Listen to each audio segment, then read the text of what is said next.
Matagal-tagal na nga rin na hindi ako nakahuli ng puging labuyo mga katuldoka. Kaya ngayong araw nandito na naman ako sa bundok. So ayan, napaka masukal dito at bihira lang dito mapuntahan. Kasi nga malayo na ito. At pagdating ko dito kaninang umaga, meron agad tumilaok. Kaso nga lang bihira siyang magtilaok. Hindi tuloy-tuloy. Siguro yun hindi pa tapos maglugon. At ngayong araw wala akong dalang katian. Dahil nga ngayon survey lang muna ako. Dahil nga taglugon pa talaga. So dito, naglatagla ako ng trap para sa labuyo. Pangpaalang itong nilatag ko. Mula dun sa taas, papunta dito. Hanggang dun sa baba. So, ayun. Hanggang dun sa baba. So, 3 oras akong naglatag mga katuldok. So, mahaba-haba ito. So, yung nilatag ko dito pangpaalang. Nang sa ganun pag nahuli sila, hindi sila mamamatay. At araw-araw naman na ako nang dito.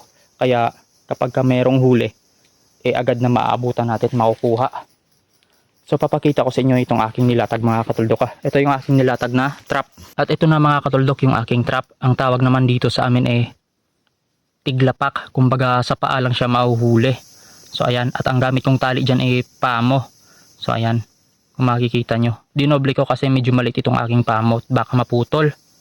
Kaya dinubli ko yan. Siguro mga nasa 50 piraso yung aking nalatag dito. So ayun. At dahil nandito na rin lang ako mga katuldok, pupunta pa ako ngayon dun sa kabila. At may kubo doon at ang kubo na yun nasa kaibigan ko. At siya ang nagsabi sa akin na mayroon daw pumupunta doon ng mga labuyo. Mapatandang daw o inahin. At wala naman daw silang alagang manok. Kaso nga lang yung mga palay nila doon pinupuntahan ng mga labuyo. Kasi mayroon doong palayan. Siguro mga nasa 3 kahon yung palayan nila doon. Kaya ngayon pupunta ako doon para paglatagan din ng trap na pangpaalang. So sana dito bukas mga katulok yung nilatag ko dito sana makahuli. Kahit isa lang. Nang sa ganun hindi naman masayang yung pagod sa paglatag at sa pagpunta dito at napakalayo naman neta. So syempre mga labuyo yung pakay natin. Hindi tayo pwede sa mga malalapit lang at may mga bahay at may mga manok. So syempre dito tayo sa mga malalayo at masusukal na gubat.